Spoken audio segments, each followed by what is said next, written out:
Evening, everyone. Welcome to my IVF Fences. Welcome to the European Fertility Society. I'm very happy to be back with all of you. I hope you had a great day and are ready to learn a bit more, but maybe also hear some great tips from our special guest. As you can see, Alan Thornhill is with us tonight. Hello, Alan. It's great to have you. I know that last time you have been a host. Today you will be our expert. So welcome back. I hope you had a great day so far as well and are ready to share your experience, share your knowledge with everyone here tonight. How are you? How are you feeling tonight? Great. I'm really excited to be here. This is a topic that's really close to my heart, so I'm hoping to share some really good insights and tips with everybody, and I'm looking forward to the questions and answers at the end. Definitely. This is what we all are always waiting for. So I'm really looking forward to our session tonight. And remember, as always, we will start with Alan's presentation. And as you know, topic tonight is fertility coaching for IVF patients. So Alan has prepared some tips that may be actually very useful for you during your IVF treatment, but also before that. So have a look. I'm sure it's going to be interesting. And afterwards, as Alan already said, we will have Q&A session. So any comments, any questions that you might have, Alan is definitely an expert that will be happy to help you with your questions. So don't hesitate. Alan is a fertility expert and coach, and he has over 55 years of experience in the field of fertility. So definitely you can ask him anything. So thank you so much, Alan, already for joining us tonight. And before we start, as always, let me mention that we are still looking for some volunteers. So if you're up for it and would like to help us with some transcriptions, get in touch with me, Caroline at European Fertility Society, and I'll be happy to give you some more details. You can also help us and support us. If you go to our website, there is an option to donate, and I hope that you will be able to enjoy this session.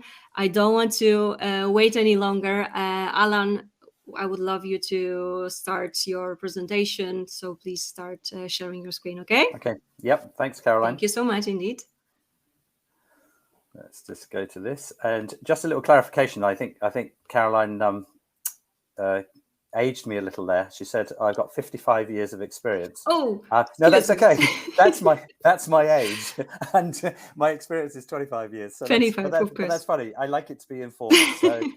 So as Caroline said, I'm going to be talking about fertility coaching for IVF patients. But when you think about IVF patients, there's the pre, the actual, and then the after. So it sort of covers all of those bits, but very specifically if you're thinking about or going through IVF or been through IVF. And I'm calling it alternative because I think my approach is a little bit alternative, and I think you'll see that as we go along. And I'm hoping you can see my screen, Caroline, if you can just confirm, because remember, I can't see what you're seeing. Is everything okay? Yeah, of course, everything is fine. Perfect. So quick view of the agenda. Let's tell you what you're going to hear about over the next 25 minutes or so. So unfortunately, I'm going to give you a bit of bad news, which you probably already know, and then some good news. I'm going to give you a little overview of what I think fertility coaching is, but I think there's lots of different definitions and viewpoints around at the moment, and that's okay. It's a broad area to look at. And normally it's the beginning of these talks where you say, who am I? What's my biography? But I asked Caroline specifically not to say too much about me because I'm going to do that myself, not to big myself up, but to maybe convince you that it's worth listening to what I have to say.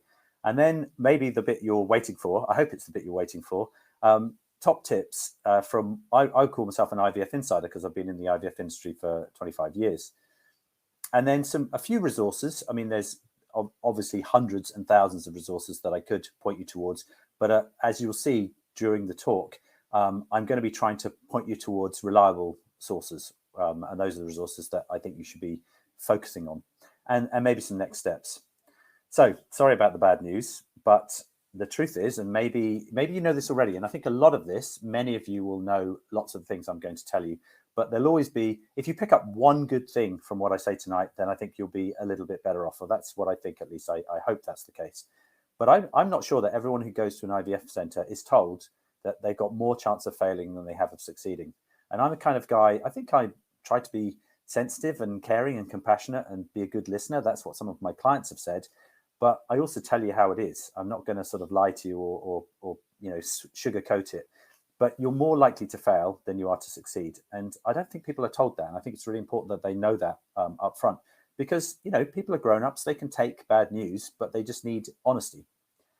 I think this is another thing that most people know now, because it's been, you know, it's been pushed and pushed and pushed by the scientific community, to tell women particularly that their fertility declines dramatically with age. Now, we're not going to get hung up on what that particular age is today, because in different ethnic groups it can be different, and we're learning more about that as we do more studies. But it's pretty clear that in women, fertility declines dramatically with age because of egg quality, primarily, and egg numbers. This is another sort of sad fact, but couples are three times more likely to break up after failed IVF. I don't know what it is after successful IVF, but I imagine it's much lower. But this is a statistic that's been published. So that means you have to really look after your relationship if you're going to go through IVF. IVF can be very expensive. Again, is this really news to you? Well, it can be to some people, because I think it's not very transparent the way that IVF is costed out and presented to patients. And that's something that the UK regulator, the HVA, a group that I've worked with in the past, are very clear about, that clinics must be very honest and transparent about pricing. But also, I think the fact that most people have or need several cycles of IVF. So, you know, I think we all go into difficult scenarios thinking, well, I hope I'm the lucky one the first time round. Well, some people are lucky the first time round, but many people aren't. So if you're budgeting, probably you're going to have to think about several cycles, which means it can be very expensive. And the other one, and I think this isn't so well known, but clinics are getting busier. Even though we're in a recession and we're having this, you know, all these difficult things happening around the world that mean people have less money, in reality, just lots of different factors have led to this, but clinics are getting busier and busier, which means they have less time to spend with you on the difficult questions you have. That's the reality. And I'm sorry, I used to work in a clinic. I've got lots of friends that work in clinics. I know they're trying to do a good job, but the reality is they're getting busier, and that means they have less time to answer your questions. And that's why I think coaches exist. So good news. Success rates are improving incrementally, slowly, but they are improving. It's not like things are getting worse. Things are getting better. And there are more treatment options. So there are more things to do when we come up against a brick wall, we come up against a failure and say, what can we do next? So that's good news. We're talking specifically about the UK here. And you know, I'm very happy that we have a country where we have a regulator. I don't agree with everything they say and do, but I do think it's good that having a regulator keeps clinics, let's say, honest. Not that they're dishonest, but, you know, when somebody's looking over your shoulder to make sure you're reporting things correctly, you tend to report things correctly, and it ends up with self-regulation. And I know that because I've worked for the regulator, and I've also been one of the clinics that's been regulated. So I've been the slang in the UK is I've been the poacher and the gamekeeper. Most clinic staff really want the best for patients. Now, maybe you're probably thinking, what's this guy talking about? Of course they want the best for patients. Well, I'm not saying there's loads of evil scientists and doctors out there, not at all. But I think because of this getting busier and the consolidation of clinics and being owned by different financial, you know, private equity firms and so on, it makes it difficult for them to deliver the best care for you all the time. But I think that's what people really want. And, you know, part of what I'm going to be telling you tonight is how to tap into that sort of basic human need to try and help other people. Funding and financing is available. And I'm not, you know, I don't work for any of those companies that's doing funding and financing. So I'm not trying to, you know, promote something. I'm just saying that while it is expensive, there are ways to pay for IVF. And that's good news, because there are many countries where if you don't have a large wad of notes under your bed, you're not going to be able to pay for IVF. And that's a very sad situation. So we're very lucky in this country to have at least some funding, and now lots of financing schemes available as well. And I suppose the most important thing from the point of view of this talk is that there's a lot more focus on patient well-being. So it's, you know, the IVF is now quite a mature science and medical treatment, and it means that we're moving away or moving beyond just doing all the technical stuff, all the medical procedures, and actually thinking about patient treatment holistically. You know, how can we actually make sure that patients go through the process the best way they can and be kind of happy at the end of it, even if they don't get exactly what they want, because that's the ideal solution, given that not everybody is going to get a success. And part of that well-being is considering fertility coaching. Now, again, many of you may already know what coaching is, or encountered a coach, or actually worked with a coach. And I mean, I suppose I've been doing some form of coaching for many years, but I didn't call it coaching. And I'm not sure that's even the right term for what I do, once you hear what I do, even today.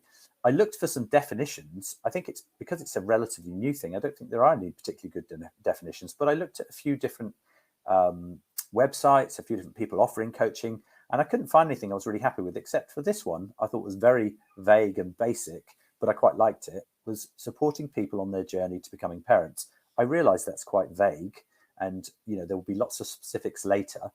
But actually, that was, to me, there was the best definition, because otherwise it gets into something specific, which when you hear what I do, you might say, well, you didn't say you did that. Well, as you will see, I don't. I do things quite differently from other people. There are many different styles of coaching and types of coaches. That's another very good way of explaining fertility coaching, because there's definitely not one size fits all. Well, you people who are going through IVF, you're not all the same. You all have different needs and wants. Yes, you might be all aiming for the same ultimate goal, but you're going to have a different journey on your way there, depending on your backgrounds and your particular desires and so on. And that means you need somebody who can really resonate with you and work with you. And to give some examples of the things that people coach on with respect to fertility, these things can also be done for many other types of coaching, life coaching and so on.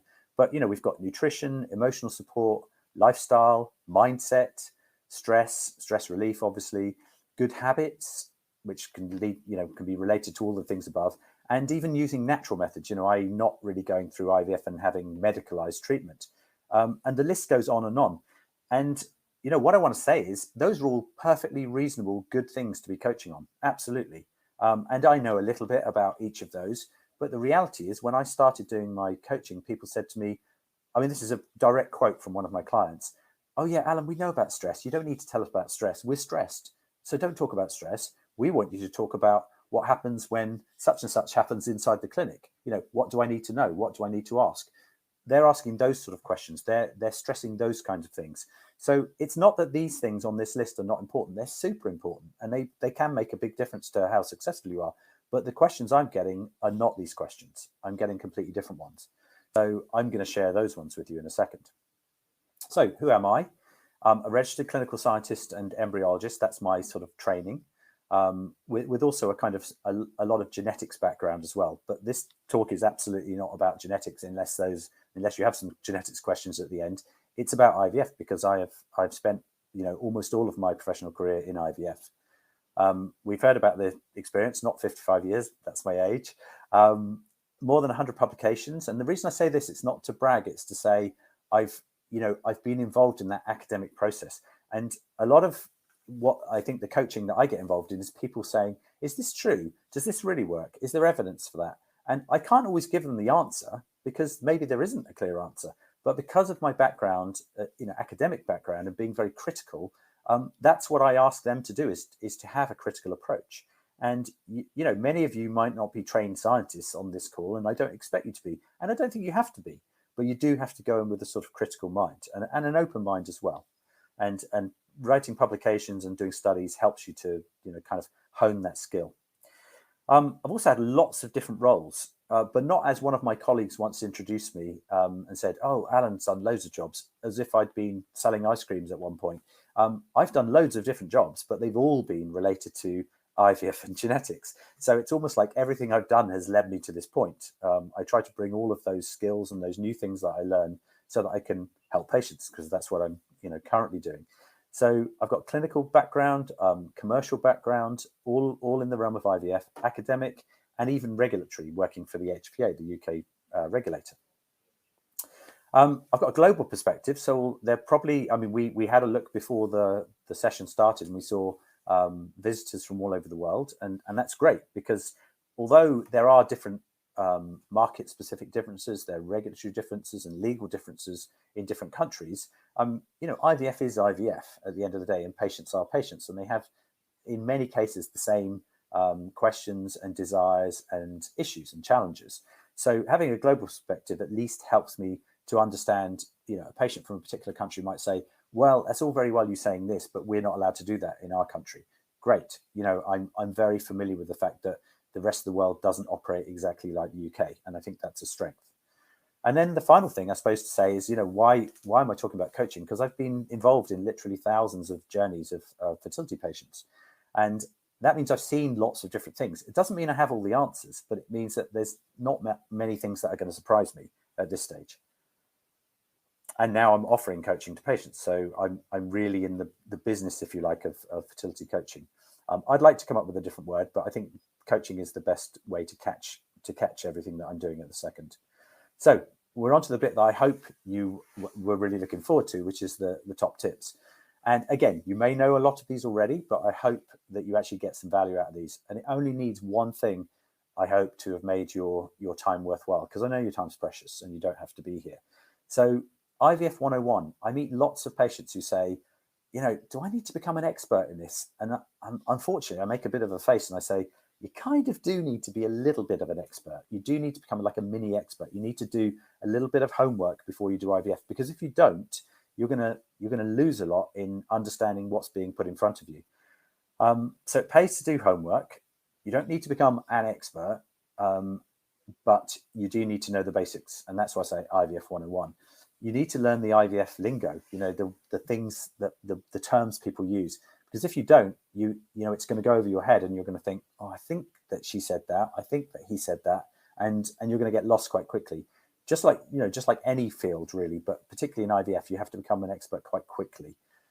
But keep it simple. And what I mean by that is it's very easy to fall down the rabbit hole of somebody talking about something very, very specific and infrequent in IVF. Some very specific genetic test, for example, some very particular medical disorder that you might not have, and you get kind of interested in it and you start thinking, I wonder if that's me. Well, keep it basic. Just understand the basic facts of IVF, and at least that's the framework you can use to map your journey around. And what I mean by avoiding a sales agenda is I could send you on a little Google search. We could do a live exercise right now, and I could say, go and find me the basics of IVF. Go on Google, find me the basics of IVF. And the reason I'm saying this is if you go to a commercial site, one where someone's trying to sell you something, it might be slightly skewed towards trying to sell you something. Why wouldn't it be? That's what the internet and search engines are really for. They're really for selling things, as much as they are for education. And so I've given you an example. I used to work there, but again, I'm not promoting it. But because it's a not-for-profit organization, it's not trying to sell you something. The information that is on their website is usually very, very accurate, up-to-date, and non-commercial. And so if you just want to understand the basics of something, you're not trying to buy anything, you just want to understand the basics of IVF, go to a non-commercial site. So that's a tip. But expect to see about 95% the same information, and we're going to come on to something in a minute about sense checking. If you see something very, very different and you've looked at 10 websites and you thought, yeah, I think I understand IVF now, the basics, and then you see one that's very, very different, that should be a red alert, really. Something's not quite right, because most of the information is the same, because IVF is the basics of IVF are the same everywhere. So top tip number 2, how do I, and these are things from real patients, real clients that I've had. I thought they wanted to know about nutrition and stress, and of course they do, but they said, no, Alan, you're the person who can answer these questions. These are very specific. So they said, how should I be asking questions? How do I say no? And how do I complain? They didn't put it in the same sentence. I've just done that for brevity. But, to give you some examples here, you do have rights. And so you don't have to say yes to everything that gets offered to you. Now, there's an assumption that the clinical team that's managing your care is going to, make sure that everything they say to you is right for you. But to a degree, there's an element of, people trying to use a sort of simple workflow and say, right, here's a patient, they've basically got this particular problem. They want to go from A to Z. Let's use this workflow. But they might say, you need to do this, and this, and this. And if you really have a red line where you say, well, that is the last thing I want to do. I'm not talking about, should I not bother collecting sperm so that I can fertilize an egg? You have to have sperm to fertilize an egg. But they might say, you should use this drug. And you might say, I've not heard, in all my reading, I've not heard that drug's important to do basic IVF. And that's where you can either say no or ask the question. Because you're the one, unless it's funded by the NHS, you're the one signing the checks. You do have rights here. And I speak to a lot of patients and they sort of say, oh, I feel bad saying no. I feel bad asking questions. Well, you are in the driving seat. You do need to ask questions. And I'm not saying that there's bad intent on the part of the medical team that's looking after you, but clinics getting busier. Remember that. So it's time to start asking questions if you're not sure about things. But when you do ask questions, be clear, concise, and precise. And I know it's putting quite a burden on you to do this. But, I've not been an IVF patient, but when I've been with my father who was ill or other people and have gone to hospital, if I ask a vague question, I get either no answer or a vague answer. And what you want is a really clear, precise answer to a question. To get a clear, precise answer, you need a clear, precise question. So if you find that hard to articulate when you're speaking to a doctor or to your medical team, then write it down, put it in an email, and then you've got a record of it as well. And confer with somebody else so you can be really clear about what you want. The other thing is, I said put it in writing, but be persistent. If you don't get an answer straight away, ask again, okay? And it's not usually when you don't get an answer, it's not because somebody doesn't want to answer you or they are ashamed of what they're going to say or afraid of giving you the real answer. It's usually just because they're busy or it's fallen to the bottom of their inbox. Everybody's busy, right? Everybody in the world is busy. So be persistent. If it's difficult for you to ask the question, or let's face it, when we're a patient, and again, I've been a patient, not a fertility patient, but I've been a patient in other areas of medicine. And when you get bad news or difficult news, or you're a bit confused, you can't even think straight. So if that's you, and even if it's not you, it's worth going with a friend or a family member, just so they can kind of take notes, ask the questions that you're forgetting about, somebody to confer with. They're on your side, right? They're not trying to get you out the door as quickly as possible. They're there to make sure you get what you want. So that's another tip.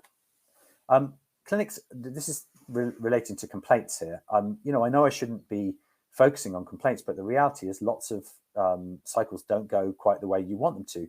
And sometimes that's just the way it is. It's just the biology of the situation. And sometimes it's because something didn't go quite right. And you, of course, do have a right to say, you told me that I was expecting this, and that doesn't sound like that went the right way. And you'll probably soon work out what the difference between, unfortunately, I only got 5 eggs, and in my mind, I wanted 10, versus, a medical team says to you, we're really confident you're going to get 10 eggs, and then you get 5. And then it's okay to ask the question, how come I only got 5? I'm just using a sort of trivial example, but that's the sort of thing where why you might ask a question. If you have any reason, factual reason to believe that something's not been done correctly, you can make a complaint. And there's a complaints process. All clinics, particularly in the UK, they're required to have a complaints process. All I would say is try to resolve it amicably at first, okay? Because if you go what I call going legal, sort of going nuclear straight away, the people who are treating you, they're humans, and they like to have a good relationship with people, and everybody is easier to work with if everybody's being respectful and helpful. And I know you're paying customers, but you probably know the principle of when you're in a restaurant and you get, something's not quite right with your food, and if you get all angry, sometimes the person you're dealing with, the wait staff, they get angry too if you're rude to them, and then you don't get what you want. And this is all about not trying to make the clinic happy. It's about trying to get what you want. So if to get what you want, try being amicable and friendly at first, because that's the best way to get the thing that you want. So to summarize, be friendly and firm, but be the squeaky wheel. That old saying that the squeaky wheel is the one that gets the grease. Well, if you don't say anything, and the clinic don't notice it, they're probably not going to say anything to you. So if you're not happy with something, you do need to make that clear. So top tip number 3, and this, there's a great Fertility Road article about choosing clinic. There's lots of information about this, but we'll get on to, ways to do that in a second. I've used the word right clinic and right treatment because I think people tend to say best, and I'm not sure best is the right word here, because best implies, like higher success rate. And of course, we'd all like to go to a place with a high success rate. But the reality is you sometimes have to look in the small print of success rates. And, that's another story for another day. But, a clinic that has a really high success rate for a particular demographic of patient, either age or, particular infertility problem might have a shocking set of results for, older ladies or women with a particular, a different problem. And so you can't really say best across the board. And I think the most important thing is to go to the right clinic for you. Now, hopefully that's one with a good success rate, but it might mean lots of other things. And that's what I've said there, right or best. It's a really important distinction. And I think you need to start thinking that you want to go to the right clinic for you. You need to find trusted resources. I'll keep coming back to that comment all the time. How do you trust something? Is it UK or overseas? And I think you need to at least consider overseas treatment if you can't get what you want, if you can't get the right treatment at the right clinic in the UK. Again, I'm not promoting it. I'm just saying you're going to have an open mind about this, because there are things that are not allowed to be done in the UK, and there are things that are cheaper in other countries, and there's lots of different factors to consider when you're thinking about UK or overseas. A lot of clinics are starting to use something akin to TripAdvisor, like a scoring scheme, and even the UK regulator has a scoring scheme. But I would say approach that with caution, because I don't know about you, but when I go to a restaurant or a cafe or something and I look at the TripAdvisor score, if it's 5, but there's only 2 people who've given a review, I'm not interested. It's got to have a lot of reviews. And the truth is, there's not that many clinics with massive numbers of reviews. And that's largely because people are too busy to put reviews down, and it tends to be skewed towards extremely happy patients and extremely unhappy patients. And I don't think that's a particularly useful thing for you. So all I would say is, check to see whether it meets your TripAdvisor kind of threshold, which is lots of reviews and a decent number, decent high 4 out of 5 type of thing. And I put versus fact because it's hard to know what the actual facts are about which is the right or the best clinic for you. This is another story, but you really do need to understand results. And what I mean by that is, there's lots of different ways of presenting results. For example, you can present results as live birth per cycle started, or you could say clinical pregnancy rate per embryo transfer. And although those things are related, and a clinic with a very high live birth per cycle started may also be one with a high clinical pregnancy rate per embryo transfer, but they're not the same thing. And so if you're comparing clinics, you have to compare apples with apples. So that's a really important thing. Another part to this is compliance. So you might see a clinic with really high success rates, but and this stuff is publicly available, you have to dig a little to find it. But if you looked at their inspection record, you might see that they don't seem very compliant. And you might say, well, does that really matter to me? If they've got high success rates? And I would say, well, if you have a very non-compliant clinic, when something goes, there may be more chance of something going wrong. And that's when the problems start and the complaints start. So you have to weigh up a lot of different factors is probably the summary of that. And the other thing you can do is, I've used a sort of glib expression, try before you buy. The truth is you can't really try an IVF cycle before you buy, but you can visit clinics and they welcome it usually. And you can do free consultations and virtual consultations. And I would say, for the investment, and I don't just mean financial investment, I mean the investment you're making emotionally and physically and temporally, your time, as well as your money with a clinic, it's worth actually getting to know some of the staff and understanding what your journey might be if you go to that clinic before you actually start signing checks and going there. So that's what I mean by try before you buy. And this little image on the side, this lady here, I'm just trying to make a point here. We say in marketing terms that she's falling into the marketing funnel.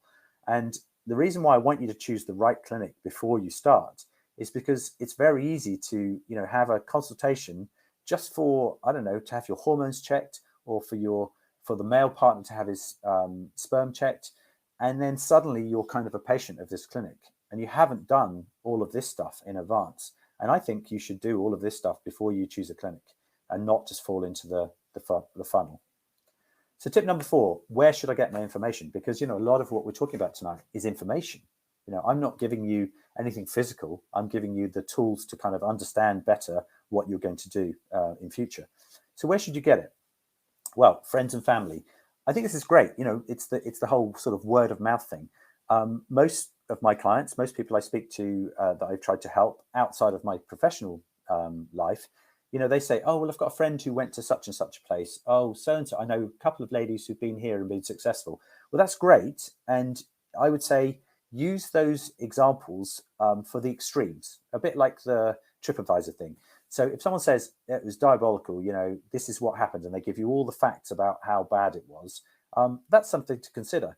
And then equally, if somebody says, oh, had an amazing experience, and this particular nurse is lovely, and this doctor's fantastic, well, if they're still there, I don't think they're going to have changed overnight. And I also don't think they're going to be the sort of people who are only nice to specific patients. I think they're probably universally nice and really good to work with and very helpful.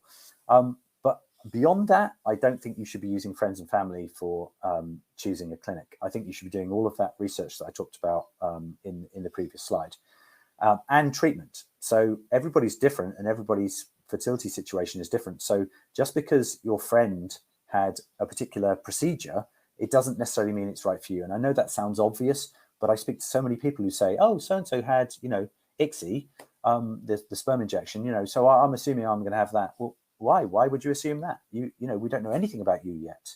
So friends and family, question mark. Listen, because they want you to hear, but, make your own decisions. And then another great place for information, but quite biased, I would say, is bulletin boards. And I'm not having a go at these bulletin boards. Mumsnet is a good example. I'm not saying they're a bad thing. They're a great thing. They create this community so that you've got people you can speak with. But I don't think you should be using them as places to find facts. And I'll give you an example. And I said I wasn't going to talk much about genetic testing, and I'm not, but this is a very specific example. One of the tests that I've been involved in one of my professional jobs is an endometrial test. And there's a thread on Mumsnet that is 220 pages long about this particular test. And it's got positives, it's got negatives, it's got facts that are true, it's got facts that are untrue, it's got opinions. That's fantastic.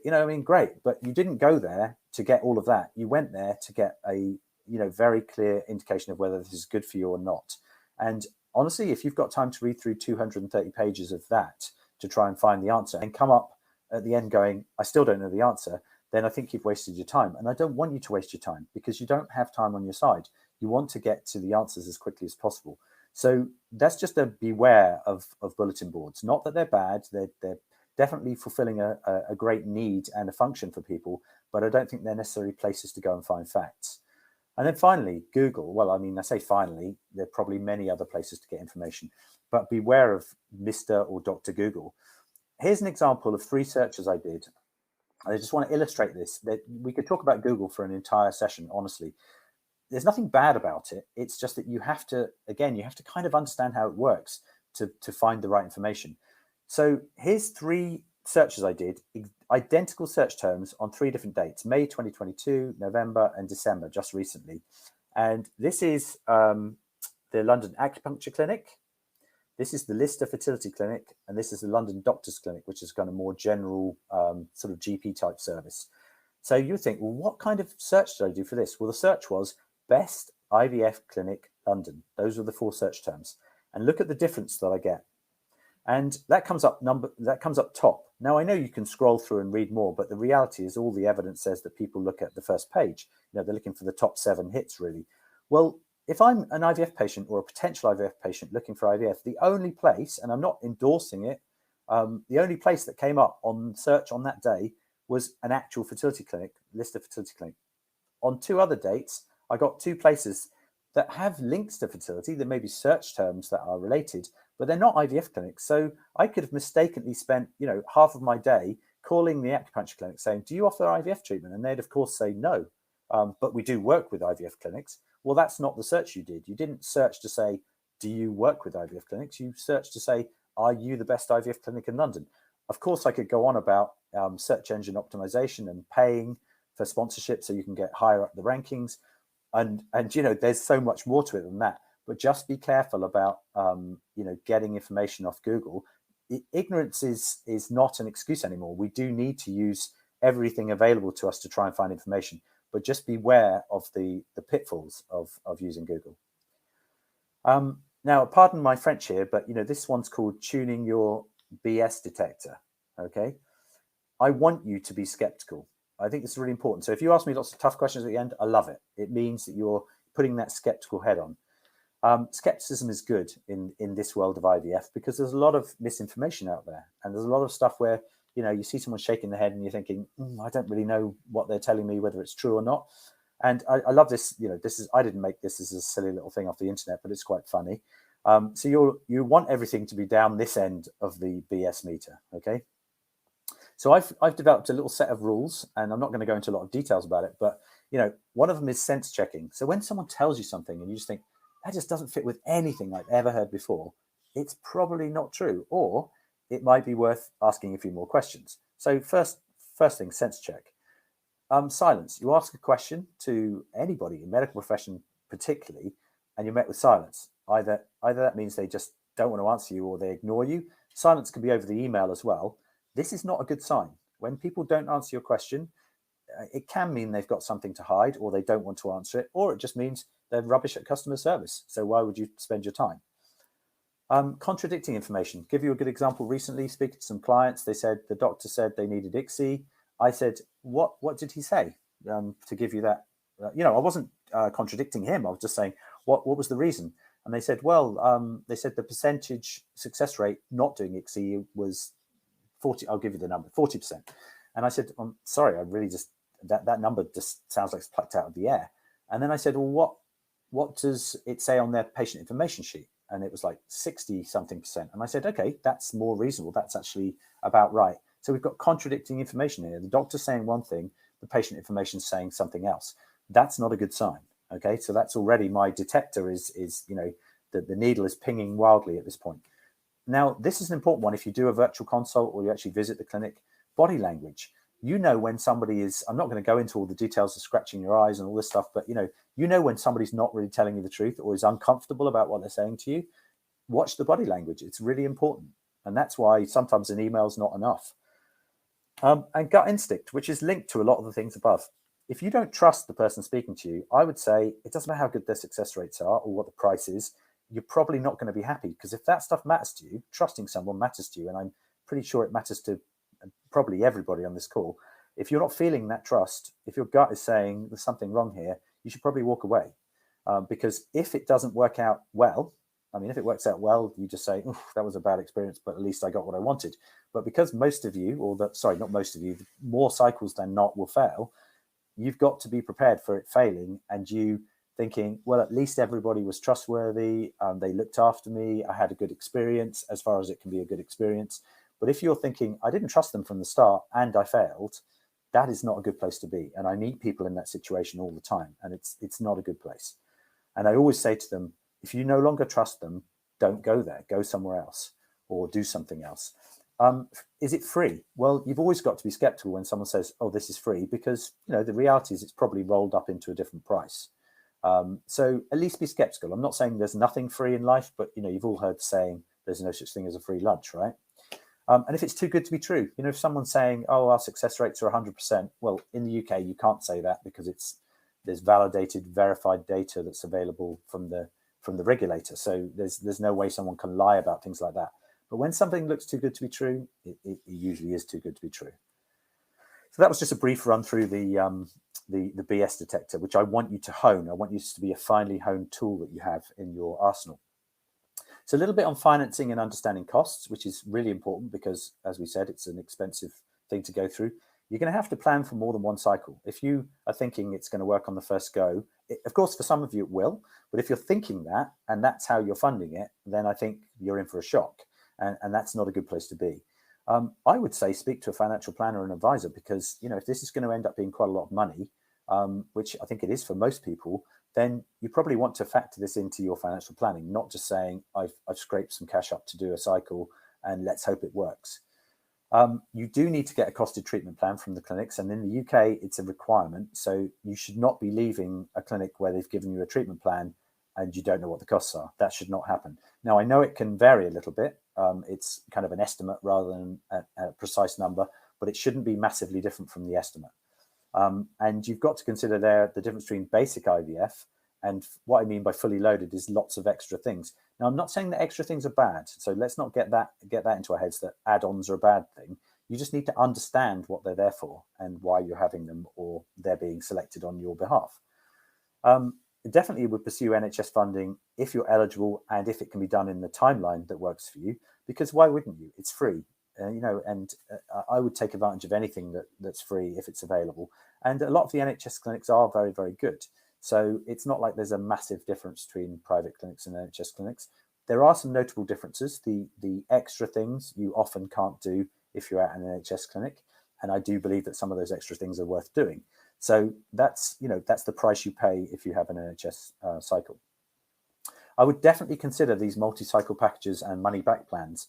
The thing about that is if somebody has gone to the trouble of working out what their chance of making money from you, because that's what it's about, making money from you based on how successful they think you are, I think you're likely to be. Actually, I would leverage that. I would use that. I would say, well, if they're prepared to offer me that and give me money back, they must think I'm going to be successful. That's almost like an indication of what your chances are of being successful. Now, of course, it's statistical. It's not binary.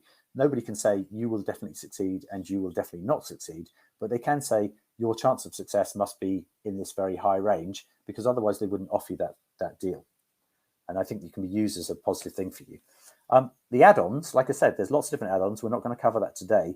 I would just query them. I wouldn't say they're bad. I think there's a lot of people starting to say, oh, they're all bad. There's no evidence for them. But when you read the small print, you see that actually this negativity is based on a generalized comment which says they shouldn't be used routinely, meaning they shouldn't just be part of everybody's cycle every time without thinking, just ticking a box. But that's not the same as they don't work for some patients. So I definitely think you should definitely ask when that's offered to you, why it's been offered. And another one, which a lot of patients aren't told, is buy your medications from a pharmacy, or at least attempt to, because often, and it's quite clear on some clinic websites, they say we charge a markup for the benefit of you being able to pick up the drugs at the clinic. But if you're prepared to pick them up from the pharmacy, you'll usually get them cheaper. Okay, so that's an instant way to save money. And then my final tip, and these are not exhaustive tips. There's many, many more tips, but I wanted to keep it to a reasonable number. Keeping your relationship on track. I'm not a relationship counselor. I'm not an expert by any means. However, I do know what the stats say, and I do know some of the things that you can each do to try and keep on track. And some of the clients I've worked with, we've had some of these discussions. And when their relationship is in a extremely difficult state, I don't say I'll help you with this. I say you need to go and speak to someone who's got expertise in that. Now, there are fertility counsellors at pretty much every UK clinic, and probably overseas ones as well. It's a requirement in the UK, and they can help. But you might even want to go even more independent than that. Okay. Now, the principles I think you think about is, one is alignment. So for those of you who haven't started IVF yet, I would say you need to be aligned on what you want. And I've spoken to different clients over the years who maybe wanted different things. He wanted it more than she wanted it. She wanted it more than he wanted it. They both weren't really sure who was going to, use their eggs in a same-sex couple. Lots of different things. You need to be aligned. You're going to go through a lot of, challenging times on this journey. And if you're not aligned on what you want, it's going to make it that much more difficult to get to the end result that you both want, or that you want alone. Communication. I know everybody talks about this, but this is so important within laboratories and clinics that I've worked in, but it's massively true for people going through the journey as well. Communicate together, communicate with others. So, and what I mean by this, a very good example would be, in a heterosexual couple, the man saying, I've got nobody to speak to, I go to the clinic and it's all about her treatment, because, most of the treatment is focused on the female, and rightly so, because most of the procedures are related to the female. And the man saying, I feel like I'm lost. I feel like there's no one to speak to. So reach out to people. There are some support groups, but they're also, if you feel able to, you should speak to your friends. You should speak to somebody outside of that situation. And it doesn't happen enough, unfortunately. And speak with your clinic. And that was part, related to that slide I showed you earlier about, it's not always about complaining. I mean, saying good things is positive as well. I mean, everybody loves positive feedback, right? It reinforces good behavior. So you should communicate what you want, what you like, what you didn't like, what went wrong. And if you don't understand something, ask. So you get the information you need to carry on. Don't make assumptions. Don't think because they've done it 1,000 times before, they've given you everything you need. If you think there's something missing in your program, in your workflow, ask. That's what they're there for. And support each other. And a good example of supporting each other, I'll give you two examples here.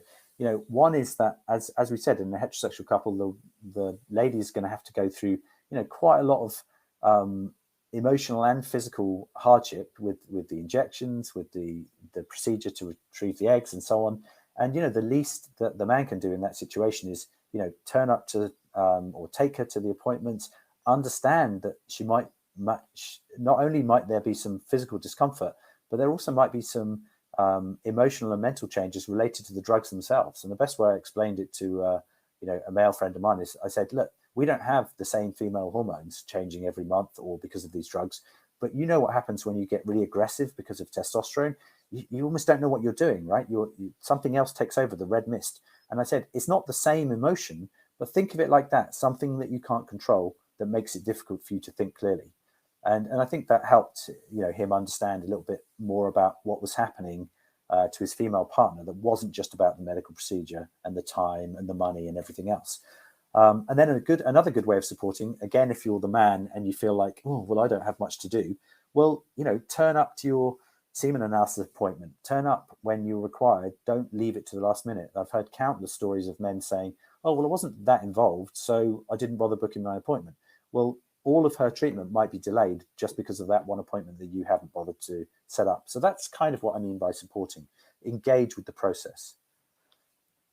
And then just a few selective resources. The UK fertility regulator, again, I'm not endorsing everything they say as being the absolute truth, but it's a you know, a non-commercial website that gives you a lot of basic information about IVF in general and how to find clinics and so on. I used to work here, but you know, I'm not endorsing it for that reason. It's a trusted not-for-profit clinic in the US. And there's a really nice page just describing the tests and procedures. And then this is a great article I found from Fertility Road, actually, you know, linked to my IVF Answers. A great thing about fertility clinics, just a nice read, you know, nice sort of overview called The Good, the Bad, and the Ugly for clinics. So, you know, and this is what I mean by trusted resources. You know, ones where there's not an angle. Okay. So what are your next steps going to be? Well, I hope you've enjoyed this. I hope there's been at least one thing useful for you. If we're really lucky, maybe there've been a couple of things useful for you. But one thing I'm offering, if you like, I hope you don't pick me up on what I said about free a minute ago, but you know, I'm really happy to do an alternative session with you. I've already got some clients and working one-on-one with them, or, you know, 1 to 2 with them, to try and, you know, work through their specific needs and requirements, because although I think there's a lot in common, everybody has slightly different needs. So if you wanted to do that, I'm really happy to set up a coaching session with you and see whether that's something we can do working together, because you know, I think I've helped some people already, and I know that I'm really getting a lot out of it as well. I'm really enjoying it. So if you want to, contact me on my email address there. And, you know, really look forward to hearing from you if that's something you want to do. And I think that's the end. So I'll thank you for listening, and good luck to all of you, whatever journey you're on. Thank you so much indeed, Alan. I believe that was very, very useful. Lots of useful tips, lots of things to think about as well, I think, because sometimes we tend to think that this is quite it sounds, you know, simple when you see it, but there are some things that we forget about. So thanks a lot for bringing this all here, all those tips. And now, of course, everyone's favorite part, I think, Q&A session. So there are some comments, there are some questions. So Alan, are you simply ready to have a look at this? Okay. Yeah, so absolutely. First one is a comment I would like you to see and comment on that, okay? So as someone in the endometrial testing thread that you mentioned, I do want to pull you up on this comment, especially using this as an example for why not to gain opinions on MomsNet. This started off as a thread to discuss this test, but has become an incredibly welcoming support group. Anything you can say? No, absolutely. And I'm sorry if, you know, maybe I didn't make it clear. I didn't say don't get opinions. I said don't get facts. So let's be clear about that. You know, everyone's entitled to opinions, but I think there might be some people going there thinking I might get an answer about whether I should use this or not, and they might want facts, and I don't think that's the place to go for facts. I actually said if these, you know, these sort of groups do become support groups and communities, and I think that's incredibly important, and I think there should be more of those, absolutely. But it's about sort of discriminating what is it that I want, and some people maybe a bit like the IVF clinic funnel I talked about. You know, you can fall into it and then go, oh, I'm drowning in all this information in a clinic. all I wanted to know was this. And so there might be someone who goes to one of these bulletin boards and says, all I want to know was the answer to this question. And of course they get engaged because it's super interesting and there's very welcoming people there, but they may not come up with the answer they want. That's my point. And I realize that's maybe a controversial opinion of mine, but I feel quite strongly about it because I don't think everybody's got the time necessary to engage when they want to fact. So it's just about finding the right forum for the thing that they actually want at the time. Okay. But sorry, I didn't mean to come across as offensive. I think they're incredibly important things.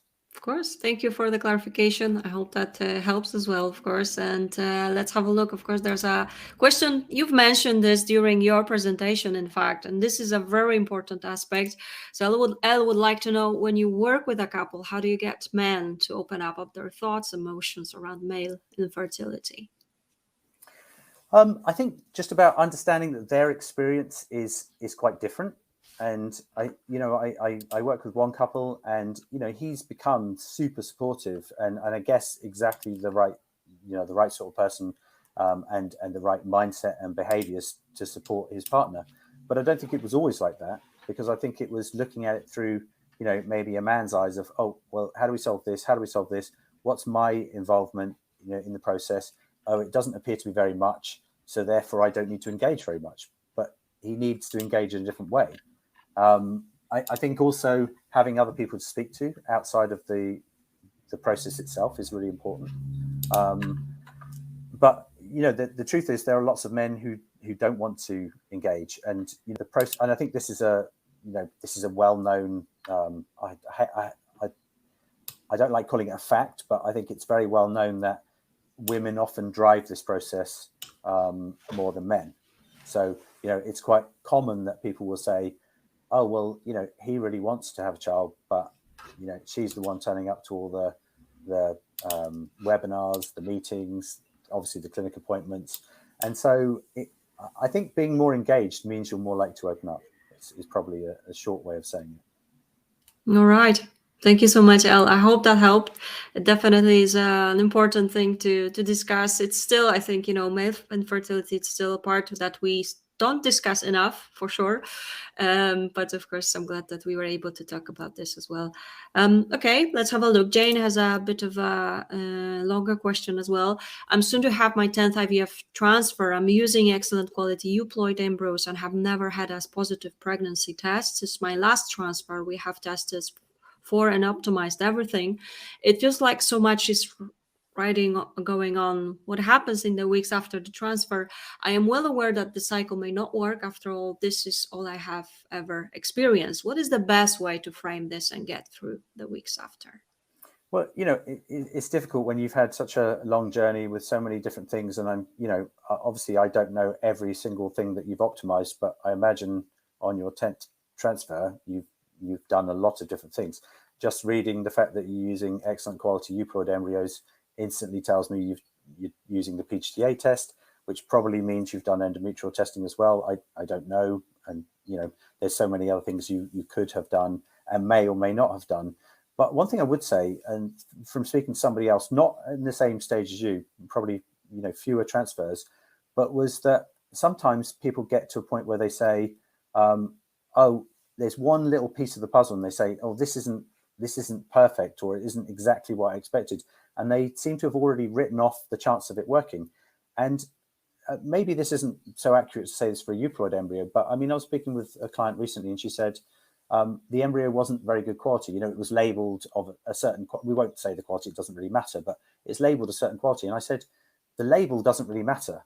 It's the embryo that matters. And you have to believe that it's going to work. There's no point going into it thinking this isn't going to work. Otherwise, why do the transfer? Right now, I don't have a lot of evidence to say, having a positive mindset is definitely going to improve things.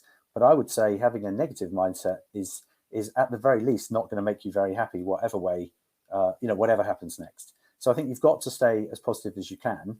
I think also another thing that I hear people doing is they're almost thinking, well, let's assume it doesn't work. Let's start thinking about the next cycle. What am I going to do next? And it's like, you're still in this cycle. You're still in this part of the process, and try and stay positive about that part of the process. Don't think ahead too much. other than that, I can't give too many other tips about what to do. As I said, my type of coaching is more about sort of trying to get under the hood, under the bonnet of what happens in IVF clinics. But I hope that's helpful to a degree. Of course, Jane, best of luck to you, and thanks so much for your question. And of course, Jane would like to say, yeah, thank you. I'm trying to be positive. I'm going to hope to avoid early testing this time and imagine that it has worked. Okay. Fingers crossed, Jane, for sure. Thank you so much indeed for your comments. And hopefully you'll be able to hear some positive news finally. All right, let's have a look. Okay, Lisa has a question here. What are your thoughts on such methods like Chinese herbs, acupuncture? Are these things you would recommend? Thanks in advance for your response. Well, what I would recommend is if you've got the time, go to last week's recording, because last week's webinar was about Chinese, well, more about acupuncture, to be fair, but Chinese herbs were mentioned. This is, I'm going to be really upfront and open about this. There is some evidence that particularly acupuncture works, but it's not the same as Western medicine. So it's quite hard when you're going through, well, actually you haven't said in your question, but if you were going through IVF and you're sort of mixing these two things together, there's some evidence that acupuncture can help with transfer, before and after transfer. There's also quite a lot of evidence saying, it doesn't help. But does it relax people? There's a lot of evidence saying it relaxes people. And so if this is something that is going to make you feel better anyway, then, I don't see the harm in that. And, the speaker last week, one of the main themes I would say he said was there's really no evidence of harm. And that's quite important. And I know that might not sound enough to some people, maybe to someone like me, maybe saying, well, there's no evidence of harm, so would I still do it? Harm comes if you end up doing that instead of doing something that would have been more useful, I guess, in that situation. I'm not an expert on acupuncture or Chinese herbs, and there's certainly not a huge amount of evidence with Chinese herbs of improving IVF, but general fertility, these things have been around for thousands of years. I think it's just hard to make the comparisons and to measure them in the same way that we do with Western medicine and IVF. So I'm sorry if that's not particularly helpful answer, but I would say certainly don't. I would certainly look into the Western medicine first and make sure you've done all your research on that before you go down a different pathway. That's that's what I would say. Sure, that makes sense. And of course, remember, you can go to our YouTube channel, and you will be able to find our previous webinar on this particular topic. So at least you can have some more information on that as well, right? And by the way, Alan was actually hosting this webinar, so you can have a look at this for sure. All right, thanks so much. There is a question about opinion, so I don't think it's a good thing to do about that, but perhaps you can have a look at this. Can you recommend any fertility counselor in the UK? Well, one of the things I'm trying to do and not do in this role as coach is to not say, oh, you must go to so and so. And one of the and this could be doctor, nurse, counselor, embryologist, clinic, and that isn't because I'm trying to I am trying to be independent. I don't want to just favor one clinic or one nurse or one doctor, because I don't have the experience of all of them. I mean, I know a lot of them, and I probably have preferences, but they're based on my interactions with them, not as a patient. And so what I'm coming around to is saying what I'd rather do is teach you how to fish rather than give you the fish. And so rather than saying, yeah, you must use my friend so and so, I would say you can find all of these people on the web. Most clinics have a fertility counsellor. There'll be independent ones as well, so you can find these on the internet. They probably have ratings, so you can look at the ratings. Again, look for people with large numbers of ratings. This is one where I think probably friends and family is a good type of recommendation, or a bulletin board, because I think that would be more like the sort of information you want, where a lot of people are saying, this person's so lovely, they're really supportive, they're really helpful. It's more opinion than fact, right? So I think that's a good place to get that kind of information, is who do people recommend as a good counsellor? Because probably a good counsellor has spoken to a lot of different patients with a lot of different issues, and being good with all of them. And that's why they've got a good, word of mouth rating. My comment earlier about bulletin boards, and I'll say it again, is it's about when someone tries to find a fact. I haven't read all of the pages to say whether there's fact or not. I'm just saying it would be difficult to find the facts in a huge amount of information. Mm-hmm. That makes perfect sense. Again, I hope that was helpful for you.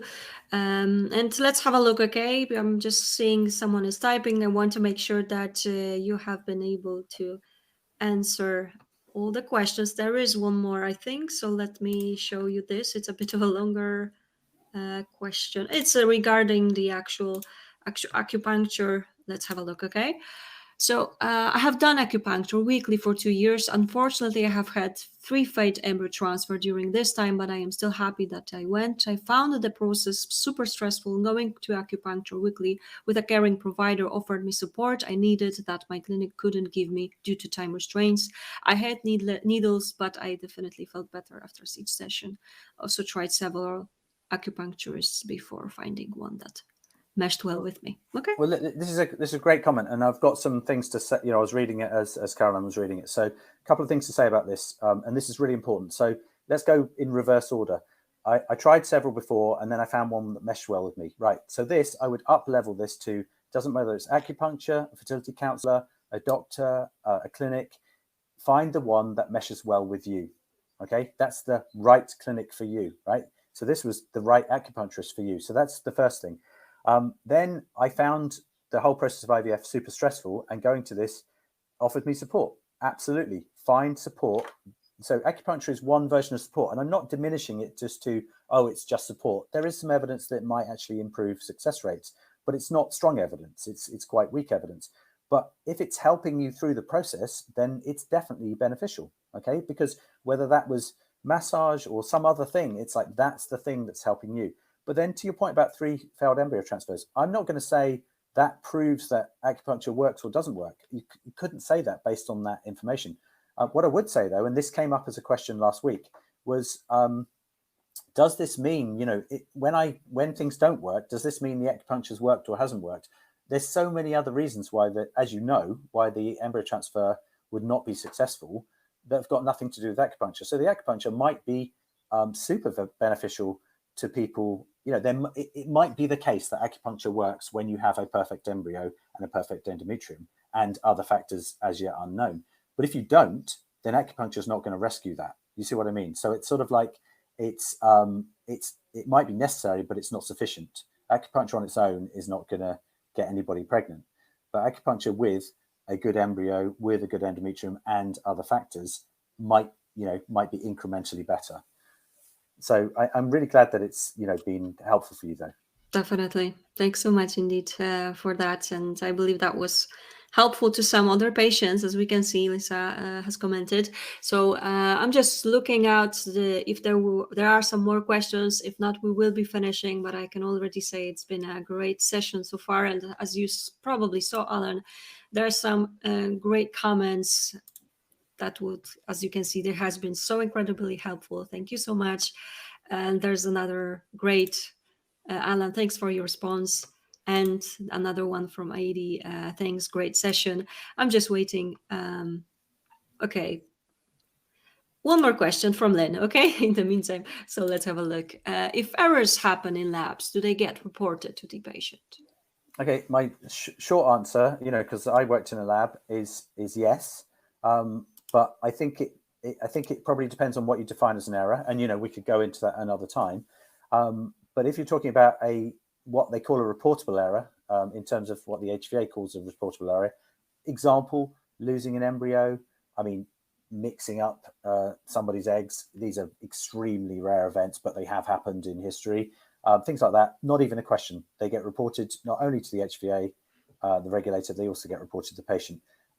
If by error you mean something was, left out of the incubator for 30 seconds longer than normal, for example, you could say that was an error. Would that get reported? Maybe, maybe not. So I think it's probably the answer is depends. But if you, again, it's this trust thing. If you've got any indication from anything anyone says that something didn't go according to plan, you should question it, and you should get a response that makes sense to you. Okay, that's probably the most sort of reasonable thing I can say about it, because I don't think anyone's tried to hide anything. But there's quite a lot of variation in procedures, and that can sometimes get misconstrued as error. But no, true error where something gets dropped, lost, broken, these things are, generally speaking, meant to be reported to the HVA, and they generally are. And the HVA compiles a list of these every year. And, it's quite a long list, but when you consider the number of procedures done every year, it's actually a tiny fraction of errors that are made as a proportion of all the procedures that are done every year. So I think you can feel very confident if you're getting treated, particularly in the UK, because of that regulatory system that's in place. And that's an important question to ask for sure. And as you can see, Lynn added, I meant perhaps do damage during EXC injection. Great question. Difficult to say whether that's an error or not. I would say the way you look at things like that, specifically that, is if you had, and you don't need to tell me at this stage exactly what happened, because I think this is probably maybe something relatively close to you. But if you had 10 eggs and 9 of them were damaged, that is possible that happened biologically. That is possible, but it's unlikely. And a question to ask then is, that sounds unusual. What's the normal damage rate? And then they might say it's 3%. I'm making the number up. It's 3%. And then you go, wow, mine was 90%. And your average is 3%. Sense check. This doesn't sound right. Could you tell me how many other, what the damage rate was on that day? Things like that. Now, the underlying part here is that there's what are called key performance indicators, measurements that are done every week, every month, to make sure that damage rate doesn't creep up, that it's under control. And so if that damage rate creeps up, that's something the clinic is meant to do something about, potentially report it. But on an individual basis for an individual patient, of course, there's going to be variability in things going optimally and things going suboptimally. And damage rate is one of those things that would be considered suboptimal. But if you had the same practitioner having over 30% damage rate on every single patient they did, that would be a huge problem. And I would then class that as an error, because the error is that they haven't stopped that person from practicing, they haven't remediated with that person, they haven't retrained them, and so on. Do you see what I mean? But on an individual basis, it's quite hard to class that as an error. Brilliant. Thanks so much for your follow-up, Lynn, here. And Alan, thanks for answering that. It looks that was our final question. So thanks, everyone. And as you can see, again, thank yous are coming up your way, Alan. Really enjoyed this session, found your talk useful and great talk. Thank you for the detailed response. Indeed, couldn't agree more. It's been great to have you here. One more question from Lisa. I still think we can answer. Do you work with patients seeking treatment abroad? Well, I have done. I have done in the past. I've got quite a few friends who've, when I wasn't calling it coaching, I've got quite a few friends that I've worked with who've ended up going abroad and were very successful. So I'm very open-minded about it. I think it's about finding the right thing for them, and sometimes going abroad is the right thing for them. All right. Thanks so much indeed then. Thanks. Thank you, Alan. It was great to have you. You've been great expert indeed, and I hope that you have also enjoyed our session. I hope that we will have another opportunity to cooperate, either hosting or of course, you will be able to present. I'm sure you have more topics that you could discuss. I'll be happy to have you back with us again. And remember that we will be back. Actually, this week we will have another topic, hysteroscopy. We will have another expert this Thursday. So if you haven't signed up, please go ahead and join us on Thursday. And of course, you can register on our website. And that will be it for today. Alan, great to have you here. Anything else you would like to add before we finish? No, thank you. And I really appreciate everybody's time. I know you're busy, and I know you've got a lot of other things and a lot of other places to go. So I appreciate it. And I hope it's been helpful. Thank you so much indeed, everyone. I wish you all the best, of course. We are always keeping our fingers crossed with your treatments. And of course, we will be back. So stay tuned. Alan, again, it was a pleasure. Thank you, everyone. Enjoy your evening. Take care. Bye. Thank you.